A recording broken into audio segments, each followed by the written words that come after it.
Okay, welcome to the Mendon Selectboard Meeting. We will call the meeting to order at 5:30 p.m. I actually brought a flag, if anybody needs a flag. So stand for the pledge, please. I pledge allegiance to the flag of the United States of America and to the republic for which it stands, one nation, under God, indivisible, with liberty and justice for all. Pulled that out of my garden.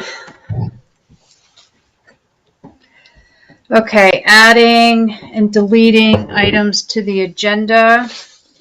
We have Jim Harrison here today for an update. Thank you, Jim. And you do have another meeting that you were going to. I do, Val, but I'm okay because I'm actually in Killington now, and their meeting doesn't start for a little while. So I was going to be doing it from home and then commuting up here, which would have been tight. So Okay. especially with the detour up here. So I'm good. All right, we'll move things along. Do you want me to put that down at B, Sarah? I was going to add him as A under business. Sure.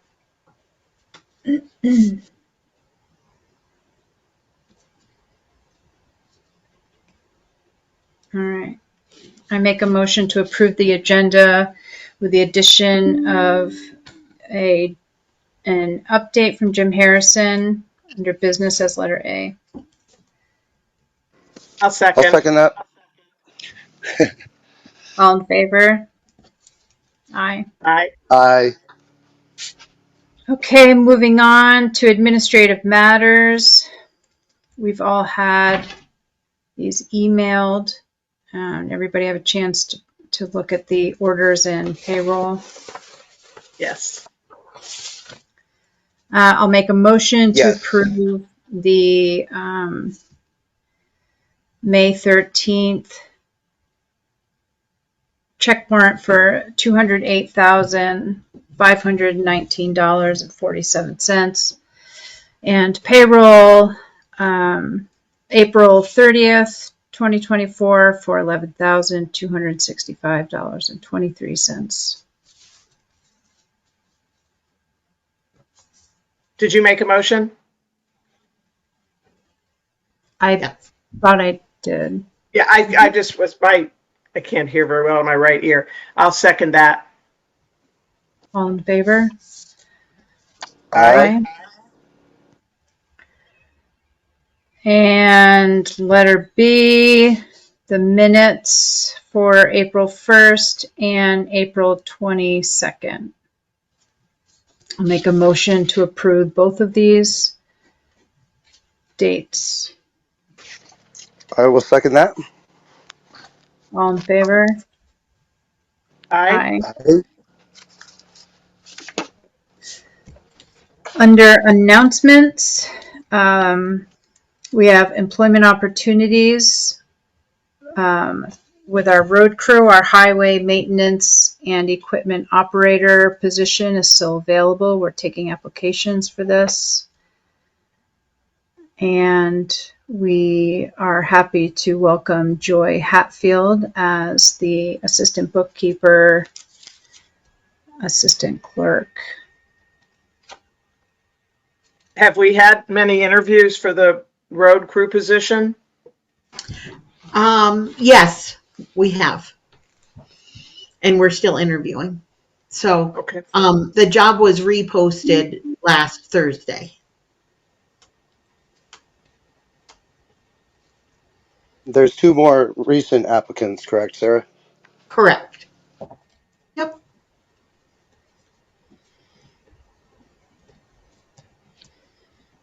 And one more announcement, Val, is there is an open meeting law seminar on June 26th from 5:30 to 7. You can attend that in person at the Regional Planning Commission in Rutland, or there is a virtual option available as well. I do encourage all public officials to try to attend that training. I will email out our boards and committees to see if they want to attend as well. That would be the Recreation Committee and the Planning Commission and the Zoning Board of Adjustment.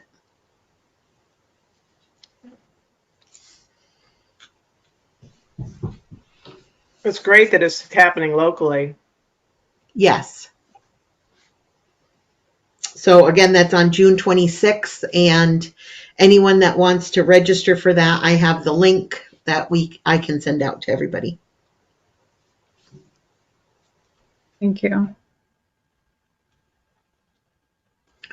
We have public comment. 2 minutes per person, please. Do we have anybody that would like to speak?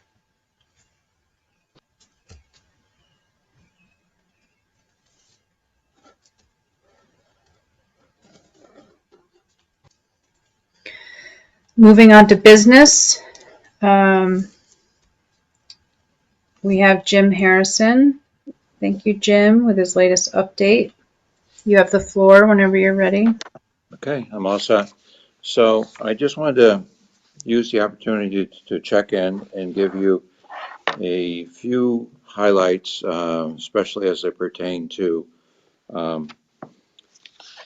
your job as a select board members and to the town. The session, as you may have seen, adjourned in the wee hours of Saturday morning. And we will stay adjourned unless there's any vetoes by the governor on the bills that came to him after last week. And if that's the case, we'll be back June 17th to take up any of those vetoes. So a couple things. One that's probably going to get vetoed is the so-called yield bill or education financing bill. The bill, as passed by the legislature, includes an average increase in the statewide rate of 13.8%.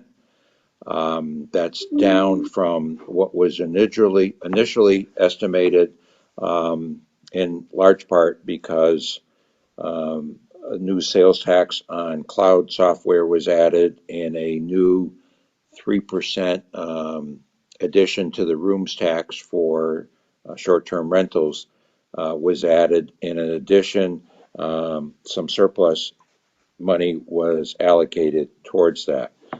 It also sets up a commission to look at the whole education financing and also the cost of education and come back with some recommendations. It's an 18-month commission, I believe, so I think that was one of the complaints that the governor had, is that there's no structural change, and we're doing a study on it. So stay tuned on that one. At the end of the day, we really do need to have a yield bill, as unpleasant as it might be. So I don't know what's going to happen, but if I were a betting person, I would guess it's going to get vetoed and it'll get either rewritten or it will get overridden. Another bill is S55 public meetings.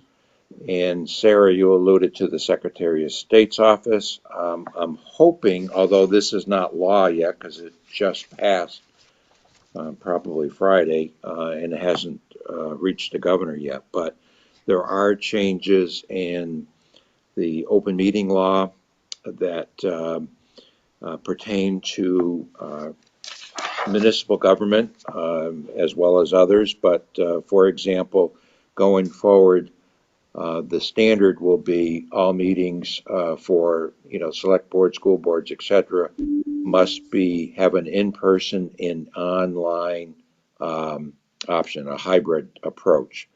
There is an exception for that for emergencies, such as, fire, flood, etc., and or there is also a carve out for public safety threats, where a select board or other governing body can choose to go remote. on the threat issue, there is no timetable that you can use that. So I'm hoping Secretary of State's office covers some of that rather than educate you twice. All meetings will need to be recorded and kept for 30 days for review. And there's a few other nuances. I do have a chart that the Senate put together when they were going through this bill. I'm happy to forward it to you, but it gives you some descriptions. If you're an advisory body only and you don't have any power, and I don't know exactly which that would be in terms of local government, but if you an advisory, there the option to be remote all the time or in person all the time. You don't have to do a hybrid. So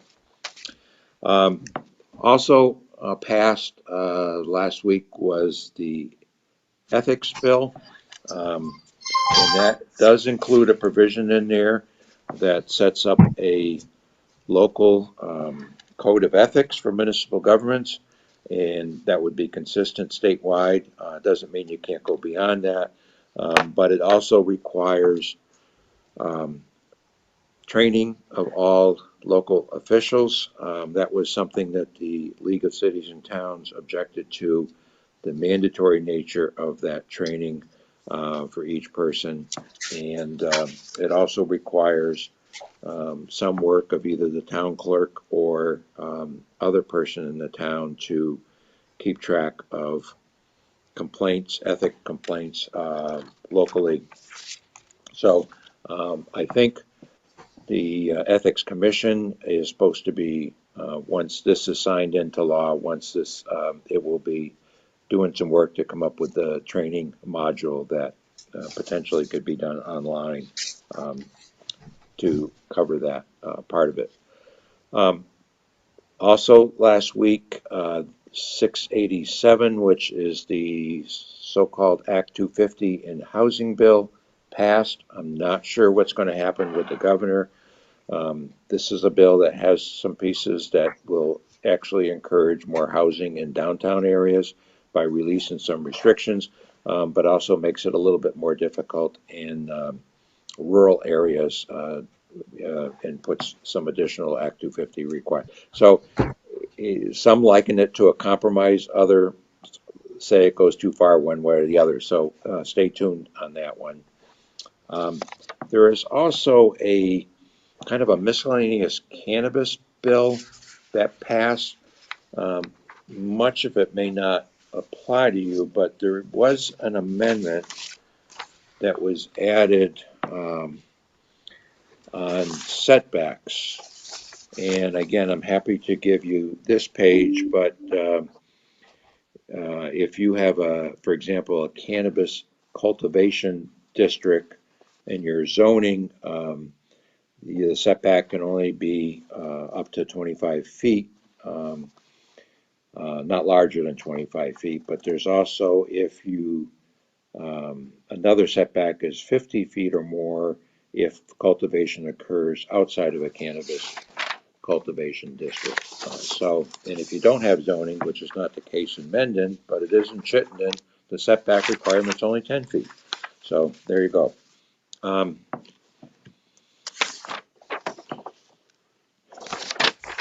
I know there's been a lot of interest on Route 4 and the traffic speeds. I was sorry to hear about the accident on Friday, I think it was. Yeah. Sounded pretty bad. I don't know exactly the circumstances related to that, but there is an interest in the overall speed from many people in Mendon. I did talk again to the Secretary of Agency of Transportation, and they still do not have a request by the town to review that. And there was some thought that it was done a couple of years ago or a year ago. He said they don't have a request. So if you are interested in that, I can help you get something to the secretary, but it has to come from the town itself. So Jim, excuse me Yeah. for interrupting. Yep. We're doing that scoping study right now. Right. It's moving along, and I think the presentation's this month, isn't it, Sarah? scoping study, and I think it includes all that speed. So do you think we need to do both?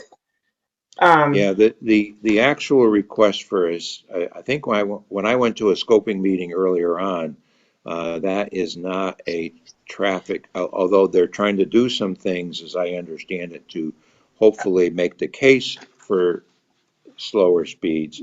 That is Yes, not the same as a request to the state to actually do a speed study. got it.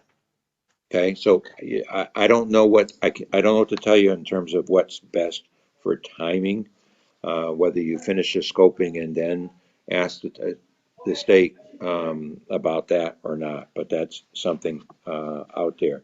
But related to this, one of the bills I had advocated for, unfortunately, it's a little bit more restricted, and that is automated plate readers for speeding, where if you go into some areas, some states, you'll see a sign warning camera surveillance uh, in place.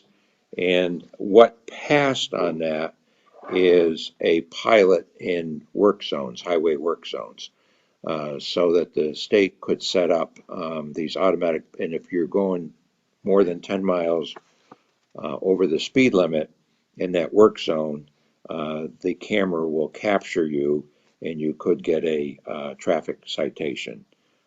It's not points on the license because you can't verify, as a police officer would, you can't verify who's driving the car, but my understanding is they can act as pretty good deterrents. Unfortunately, it's only work safety zone, so you couldn't stick it out on Route 4 at this point unless it was a construction zone. However, if the pilot goes well, there may be an opportunity in the future to expand the use of that technology. Why is that important? Well, the reality is, state police, for example, I think the last I heard was short 54 uniformed positions. That's out of 328, I think. So they have and that's not true with just state police. You're hearing about shortages in Rutland and Killington and many, many locations. So, to my way of thinking, uh, given that the days of, or many days of a cruiser on the side of the road doing speed surveillance are unfortunately a little bit limited based on the manpower. So if we can automate some of that going forward, I'm for one, are worth trying it. Now, having said that, there are a lot of people that don't like those cameras. So it's not imminent, and it will be probably some time from now.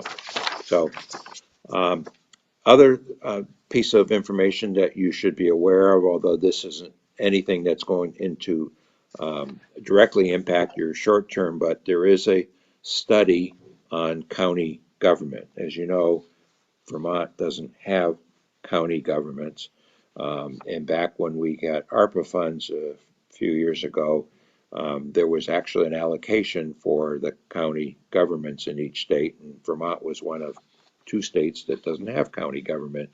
And there is a lot of interest in how do we coordinate policing by county, how do we coordinate emergency response. Um, the county government we have is basically, we have a state's attorney, we have a sheriff's department, and we have side judges, but not much else. So I don't know that Vermont's going to go that way, but there is a study being taken place to see whether there would be some advantages of going forward on that. And one thing I just quickly want to mention, which might be of interest to Mendon going forward, and that is the miscellaneous tax bill included the ability of every community to do local option taxes if approved by the voters.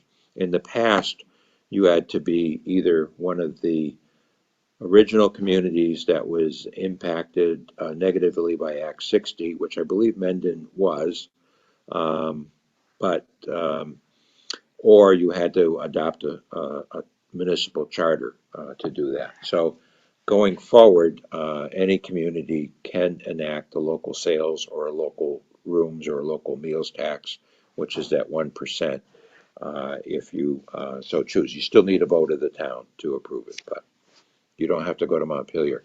The only negative on that is because of that change, the tax department believes there'll be a number of communities that didn't have that ability before, and they limit it to, I think, the first 5 per year to make during this transition period to make sure they can handle and put on board those towns, those communities that adopt it. So I'm going to stop there. I'm happy to answer any other questions. There will be other bills that will get enacted into law. I just got an email today of probably 4 or 5 bills that were signed into law, and there are other bills that will be vetoed because the governor and the legislature have different views on some things. So anyhow, I'll stop there and happy to answer any questions. Jim, for the 1%, and I had started looking into that when I was trying to do the community center, and I think you had directed me to the tax department to find out exactly how much tax revenue we're getting on Airbnb. Yep.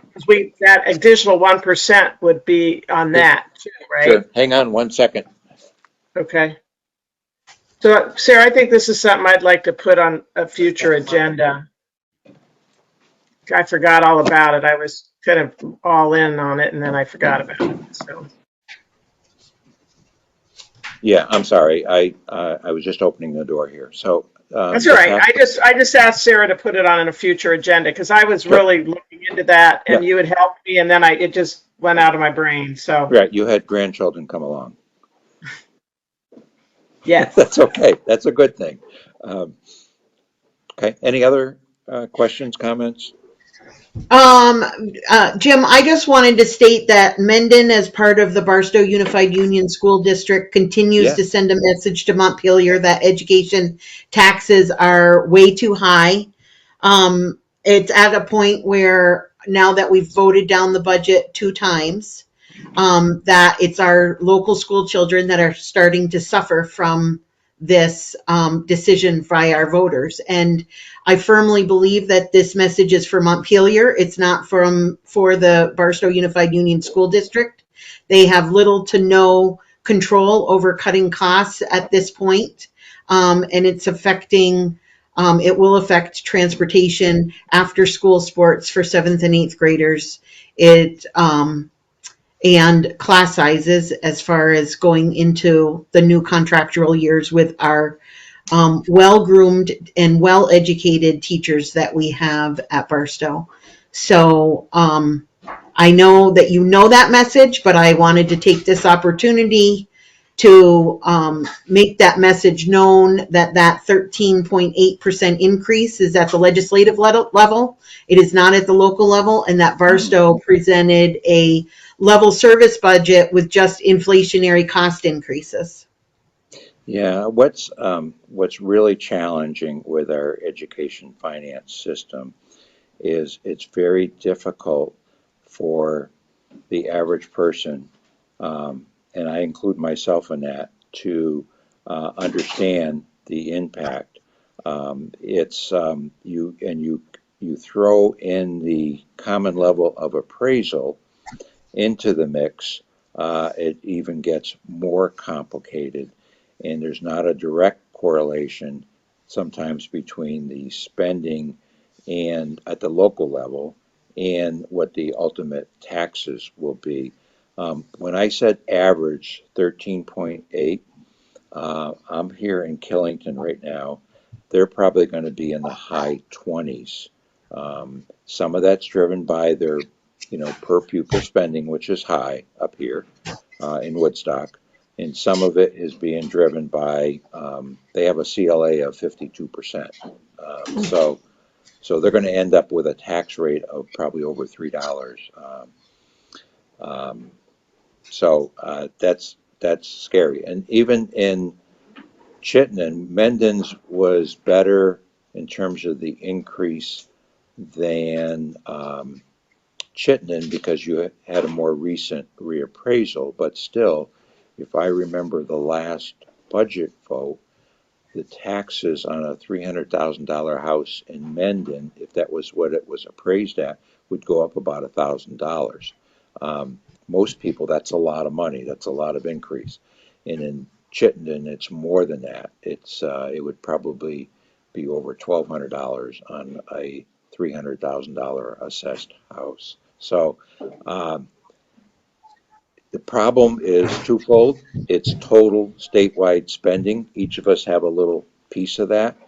And secondly, and some of the spending is driven a variety of factors. It's one-time federal funds that most school districts kept spending even when those are gone. It's also driven by high healthcare costs, went up 16%. That's not trending any better for the coming year.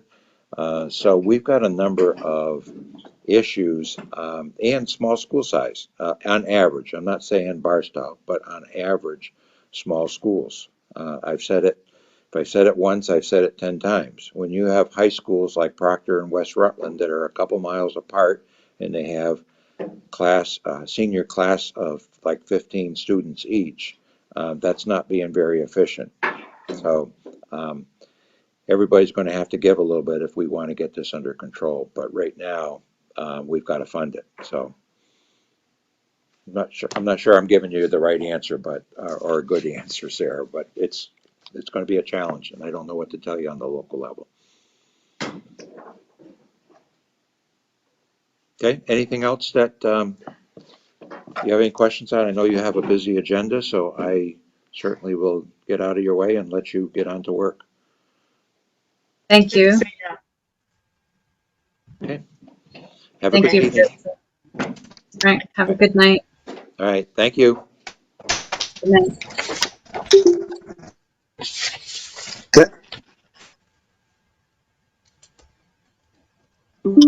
Thank you, Jim. All right. Moving on to the hazard mitigation grant. So the state of Vermont has received, I think, $75 million in hazard mitigation funding from the FEMA declared disaster of the rain events last summer. We and Mendon experienced some significant damage up in Wheelerville, but were ineligible to submit under the August storm event because Rutland County did not qualify or quantify enough damage to allow for expenses to be submitted under FEMA. So looking at the hazard mitigation, though, I have been in contact with the Regional Planning Commission, which helps prepare applications for hazard mitigation.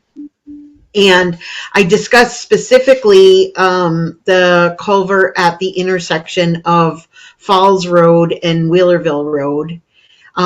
This particular culvert has been overcome in high water events 3 times, starting with Tropical Storm Irene and 2 events since then.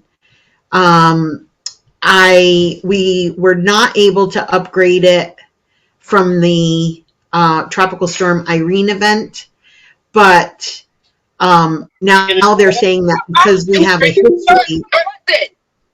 You smell like food. I just had a fucking gum. Yeah. Well.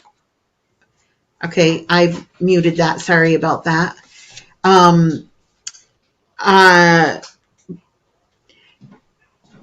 culvert is on a class 4 road, but it's within the right of way of a class 3 road. And when it becomes overwhelmed, the water comes out onto Wheelerville Road, a class 3 road, and then re-enters the stream behind the abutments of Bridge 15. So it continues to damage the class 3 town highway, and is why Regional Planning Commission believes that it would be a good fit for the hazard mitigation grant. So I just wanted to let you know that we're preparing that grant application is due on June 21st. Josh Carnival from our A&R stream alteration permit specialist has looked at the project previously and stated that it would require a box culvert because it is placed on ledge there. So we are looking, we haven't gotten concrete cost estimates, but you're looking at a project that's probably $100,000 to $125,000 dollars. So if we can, if our grant application is successful, we'll go into engineering this fall, and then this would be a project that we could undertake next summer. Great. So if you have any questions, let me know. I'll give you an update before the application is due on June 21st at a future meeting, but I just wanted to start giving you a heads up about that particular project and allow you to ask any questions if you aren't familiar with it. Val, I think you have toured that specific site, but Megan, you might not be aware of that location, and Seth is very familiar with Wheelerville Road. Yeah, I'll get specifics from you. Ride my bike up there and take a look. Sure. Do we have a range of what the grant, like what might be available to us? I don't at this point. There is a seminar that I'm going to on June 4th that might shed some more light. And I'm just looking at the application preliminarily now. So Regional Planning Commission has given me some direction on what type of information that I need to gather for damage assessments and then cost estimates for replacement. So that's all at the beginning stages. Thank you. I should be able to find out fairly quickly what the grant reimbursement is. Whether we have to pay, sometimes it's 10%, sometimes it's 20 or 25%. And and I might be just not remembering correctly. So will the grant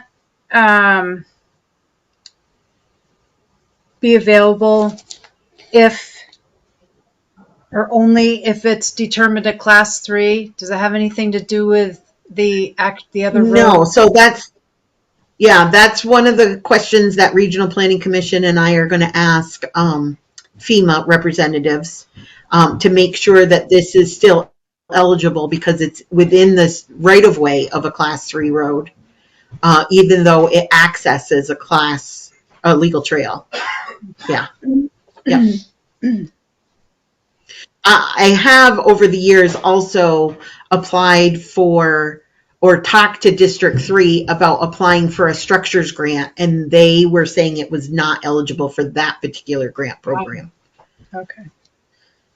So, and then the matching funds would come out of our Bridge and Culvert Fund, Reserve Fund. Okay.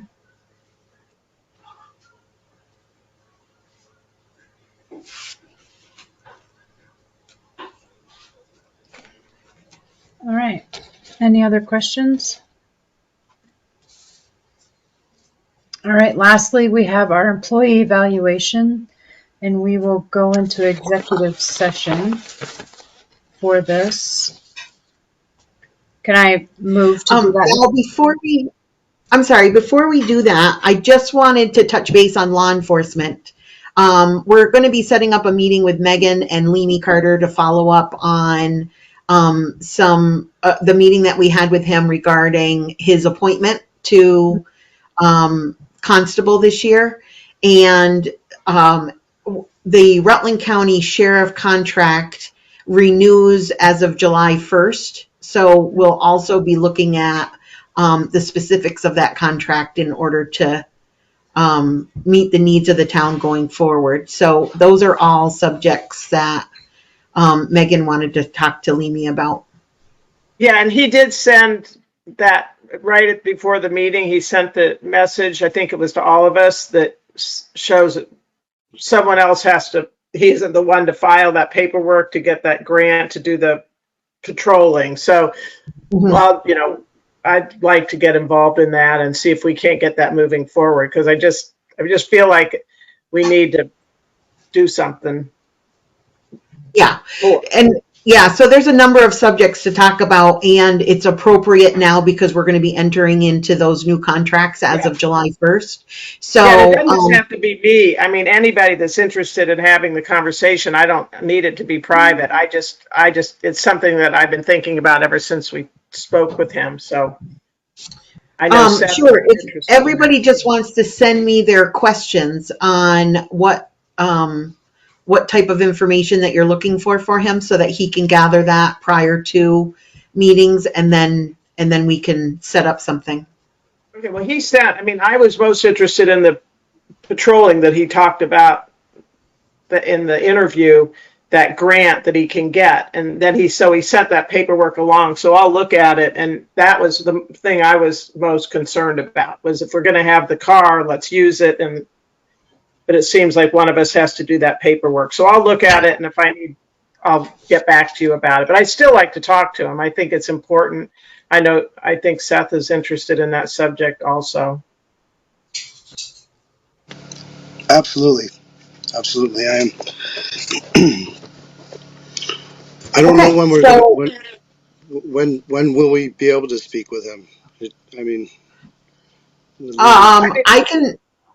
I can set up a meeting with Seth and Leamy too. It doesn't matter, just to gather some information subjects that I can bring back to the whole board. Okay.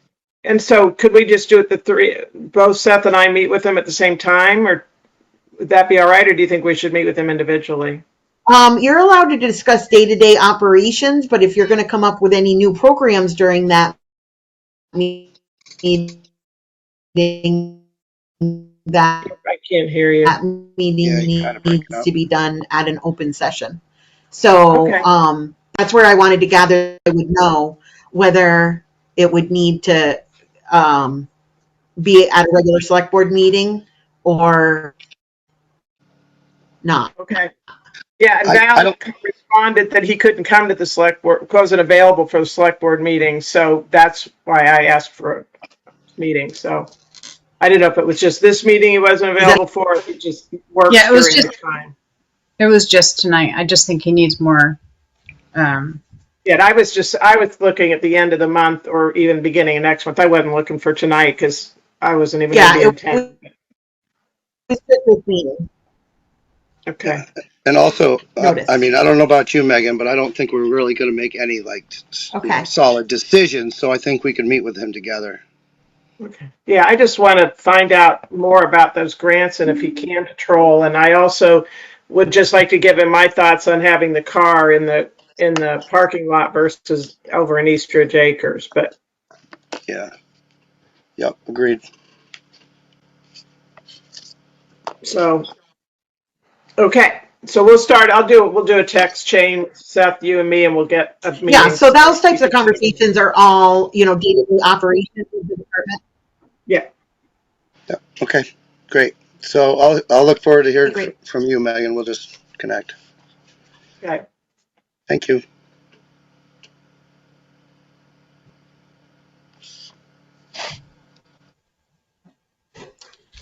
All right.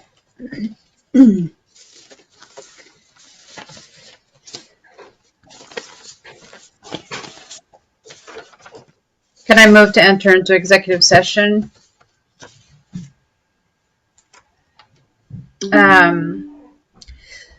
I move to enter into executive session at 6:09 in accordance with Title I VSA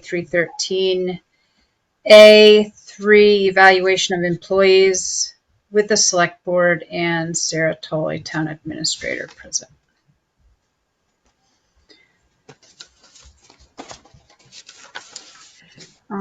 Okay, so it looks like the only person we have online is Carol Gates. We just need to request that you leave the meeting at this time. This is the last agenda item on the agenda. So you won't be missing anything after that executive session. Thank you.